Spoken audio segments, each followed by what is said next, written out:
ibyo rishinzwe muri umudugudu wacu akabatoni ni byinshi ntabwo wabirondora ngo birangize. Dushinzwe gucukura toilette, turabazunguzayi, turabacunda ngari akazi dushoboye noneho kwisonga. Turabasonga rero. Mutwe tuzi ari akazi ukeneye ko tugukorera. Tubwire twebwe tukwemeze. Jewe nakazi ndi gutanga. Kuko nta cyapa kiranga akazi mwambonye mu gatuza. Segasiki. Umuhungu bita Bugeri wa hano hepfo uramuzi. Kuvuga kimwe kigenda cyambaye ibigofero bitafite ireme. Twambara ingofero nk'eshanu icyarimwe kandi zose zisa nabi. Noneho ngeje ubundi nagiye nsanga kigiye kwiyuhagira. Cyambaye agatuza cyakwema ipantaro. Kiyambariye bogisa yacitse ku muzutu. Nabane se uyu muhungu ni mwe. Iyo ndayizi shano nigeze gucana namaje guturagura kantu bitanyibona. Imwe wajyanga igiti cyarayishara rero nahita yego kukona. Ubwo niwe wikuza hasi igiseke kigeta cyeko nyine kikamanyuka kikasa. Yavageta niko nabonye imeze. Noneho ngewe wagira ni nayagira yonyine. Ejo bundi twaburi hari ku muhanda. Ayambaye tubona abantu bamaniga nyine bateye pocketi bazamuye gutya nyine ibipana biri kugenda bikora ku maguru. Noneho mukari bararabigana. Uruzutu hanze noneho Yego nusa gute umukara. Ikinyo cy'umukara. Ajya asize bagondo cyangwa sirani. Ngo ni ibi munsi ibintu byacanye waka. Turabaho dute noneho ra. Turabaho dute. Zuwa uri kubako kuwora nano waje no gapiga karaga. Hari imyenda ibiri kwibunza hari ibimaze nk'imyaka 5 itameswa. Hari imirimo iba yararaye bukeneye kufirwa. Gusiga urumva twabura akazi. Ntabwo twabura uko tubaho mwana. Amafaranga y'abari kwibunza nuko tuba dufite ubunebwe bwo kujya gushaka akazi. Uvuga imirimo iba yararaye. Ushangiye uko mbona hangaha nanga ibintu bijyanye no kufira cyangwa guhinga. Cyakora ikiyede cyo nagikora hamwe n'ubutubuzi. Muri ako kazi nkubwiye hari akuzi twabona. Nkurikije ubunebwe tugira ubutubuzi bwo kaboneka twitwana gatangira hano kuri iyi nzira. Kameze gate. Umuntu agacaho nyine twabura ibyo tumubeshya se tukamurya. Uri kuvuga karako ubutubuzi se. Karako twagakora byimbitse. Ino nzira inyuramo abantu benshi. Kano guhera kuri ya mbwa dose tuvuga. Bifite n'ibiceri ragenda gahiga kizi no guhiga sha. Yanyura hano sikeze tumusanze wabo. Araza kuhanyura. Kuna wabunga nka rohombi. Ahubwo se Gasiki ko mbona hano ari ku karubanda waretse tukajya hari mu mayira atatu ku buryo n'umuntu niyo wamutuburira ataguhururiza ngo bapfe kukubona bire mupanga. Kwajya aho.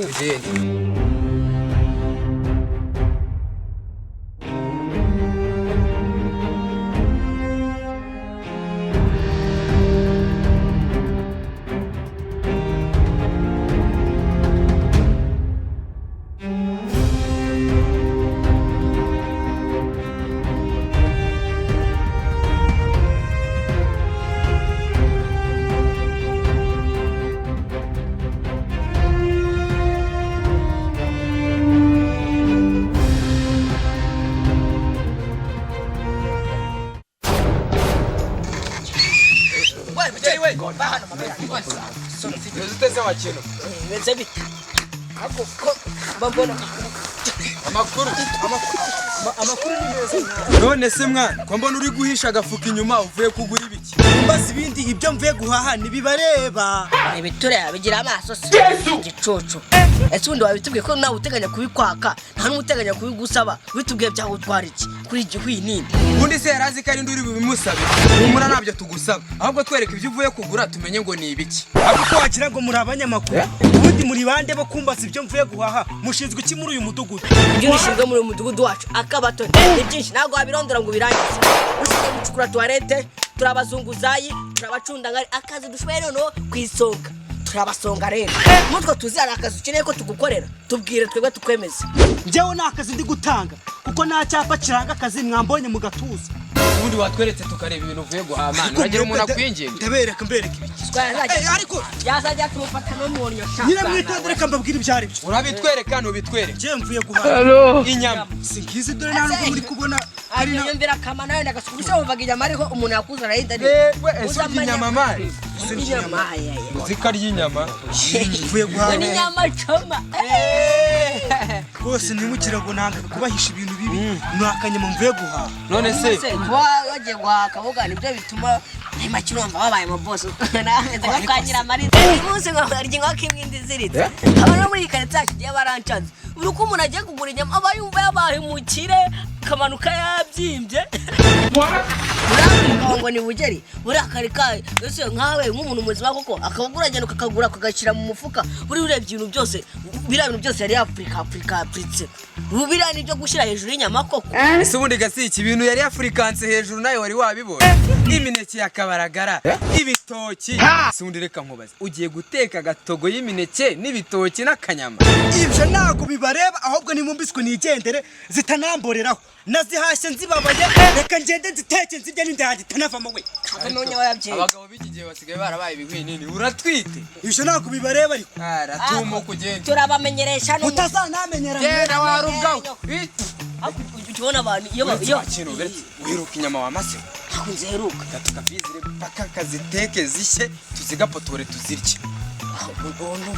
kuri kwimana mwana ko abantu bafite ibintu bariye abona ko yabugiragaje kugira tutamusanga tukamenye kariye ahubwo ngewe gaciye ino nzira reka natwe duciye baye nyibona iraroti yari iri mu gafuka mpita numva amazi aramanutse mbura ibyo nkora ariko mana ahubwo runono aziteka tumureba ashyiramo akunyu tumureba ikirungo tumureba step by step reka ducano cyaducarahiye bape tunyure hano tuzenguruke turajya kugerayo zahiye turagenda tuzibarira amasaha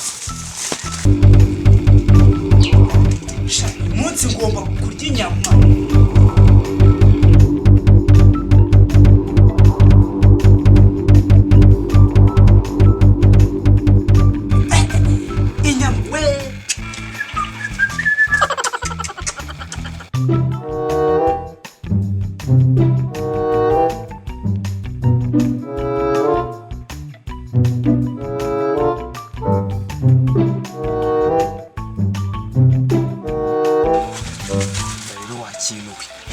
kumva ziri no guhumura niba yashyizemo ibiki nagabyumvishe ingute yanjye nayo ibiri kuragara gira gahunda zimeze gute gahunda zimeze ngiye kugucungira ziranya mu gihe ruzizane tubanze tuzibage bundi bushya ibyo si ibyo mbwiza ubita imfubyi wibwiriza kure wega umanga iryo jisho uretse mbanze nkubwiza ukuri iriya nyama nabonye nini yandeba gukunda itarimo igufwa ninjye uri buyirye izindi zose nushaka uzirye wenyine nta kibazo ibyo se bitwaye iki twagiye we none se mwana turagenda byagute ku buryo atari bwumve ko tugiyeyo uri kumva turaca kuri kagapangu k'inyuma buri gihe gora gafunguye ingufuri yari iriho fata ryaracitse ukwegura gato twita twinyabyamo ugasigara ureba ucunganwa niba kitava mu nzu ugahita ukubita ka kavugirizo kawe nanjye ngahita ngenda nero isafuriya nyiza turapfa kuzirya uko zaba zishyushye kose tutanaziriye wambona naho zigeze zaba zigiye zidahiye turapfa kuzirya niziba zidahiye turazijyana tuzotse zinatetse twagiye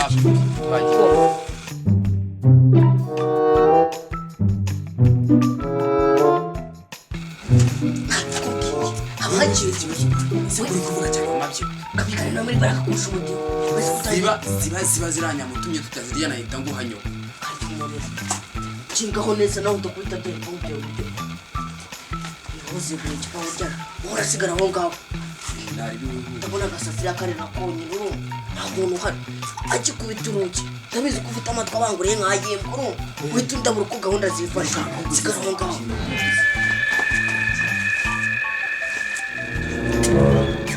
niko afite kumfata nawe naguhanya ugumutungira neza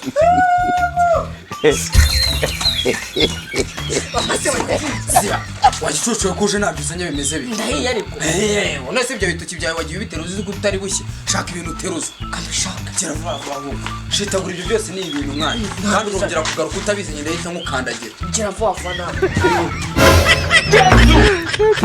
Oh my God.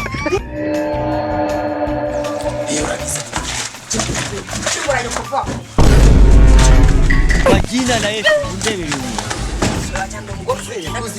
ndazizanye hano kwa tago ugomba kuzirya urumva n'inzoka yo mu nda ikabimenya ko twariye inyama zari zimaze gushya wowe ntugire ikibazo twicara vuba ndetse twari dusengera ibiryo mana yacu mana nziza mana tukunda turagushimira turaguhimbaje kuduhaye iri funguro nubwo twaryibye mana urabizi ko dufite inzara kandi ujya urebera abantu bawe iyo uza kuba utabishyizemo imbaraga zawe rwose ntabwo wari gutuma natwe tuterura akagasafuriya rwo kari gashyushye ngo tukaza What the tuguhaye iri funguro komeza kubana natwe Wati mbirizi. niko ko zihumuye cyangwa wari ugiye gukora tuzirye nyine karya umuriro Jesus. Yesu Kristo umwami n'umukiza ibi bintu nibyo nyama waruzanye mwana niko gasafuriya nabonye kare kumbabura zibaho ngaho mwana niba uzi ko wazisutse mu gipendo umukabuzanye ibi bintu by'ibigundagunda bimeze nk'ibiki ibintu se ibi si bibabi by'umuhungu mwana maze kuzahumura zibaho ngaho nyine dushaka umwanzuro w'ukuntu twajya ziranya ibaze nari namaze kubwira ubwonko ko ngiye kurya inyama none reba ibintu uzanye uzishyizeho mwana kwanza nta n'ikintu twavugana cyo wabwira ahantu izi nyama uzikize izina ry'Imana njyewe nabyiboneye ko yaguze inyama urahita umbwira ahantu uzisutse muri iki nyine saha twese twabibonye ngabanya se utasakuza cyane ibiki ko ndi bukumene urwo rutwe mwana aratwumva mwari ni akazi ke twapanze umupangu mwiza njye nawe tubipange ko turi buzisangire urahita umbwira ahantu ngenda kintu wabyibone kumva ura iyi niyo safuriya wenyine yaririwe njye kandi mba yazimwe nawe yaduteze agatego njye ibyo ndabizi njyewe utazambeshya n'undi munsi mwana uko ubizi bugera ateka ibisusa mwana ateka ibibabi by'imyungu wamugenga mwese iminsi yose nuko ahora ari ku cyumweru ibyo yaguze ntabwo wabibonye ko yaguze inyama n'igitoki binyaguze uko biri n'ukuntu bitanuka se biriya ni ibintu mwana njye ndashaka inyama zari ziri mu gasafuriya reba ikintu kiri kunyemeza ko unaziriye reba tuno tuntu tw'umutuku ibi si ibirungo by'inyama mwana uzisutse he ndetse ne bateke mu gasafuriya atari ntabwo yogeje ibintu ntabyumva mwana njyewe ndashaka inyama mwana njye ndashaka inyama izina ry'Imana we wari ubizi ko twamukurikira izo zitugenza none utangiye kumbwira ibisusa ibi bintu njyewe wambwira gute ko ibinyama zahindutse ibisusa mwana hanyuma se tuvugisha ukuri urebye muri aka kanyarwanda kanjye urabona agaheruka inyama ko ntabwo waba uziriye ahubwo urambwira ahantu uzisutse tugende tuzizane uzire vuba mwese mwabicokiye garabasi arewe nabateza agatego sha ntago urabona mwari mungire bwo kunyisuhurishwa nari mbizi ko muri bisambi inyama zanjye mwari mwazi wabyumvisha gicucu katubwira inyama zigiye ahubwo wowe inyama zigiye inyama watetse zikiri ahita umbwira ahantu inyama watubwira inyama watetse yikoreka amabwira ahantu nazishize ariko mena ese ubwo hagize umuntu aza agasanga inda nizo ziri kuduteranya yakishije genda kubwiye ngo urazana njye nta mikino aho kugira ngo njyewe mbure inyama iyi myenda yambaye ndajya kuyigurisha nanjye akanyama nk'abandi mwana ubundi watubwira ahantu inyama ziri vuga ahantu inyama ziri inyama nari nazibitse haguruka ariko rero uretse iyi pantaro ndayitwara mani arajya kuzana inyama mbone kuyimusubiza njye nta mikino ajya agira mwana niba nari nakubariye nabwiye ubwonko ko ndi burya inyama nta n'ikindi kintu waza umbwira ngo nzamuye ni ukuri kw'Imana rwose uzabaze n'inyoni waje kwihene uri mu ijyana ndasigara nambaye ikigo ujya kugura inyama se nta myenda warose wowe urya inyama nta myenda ugira bana bakomanya kwiza ariko mana gira vuba bwari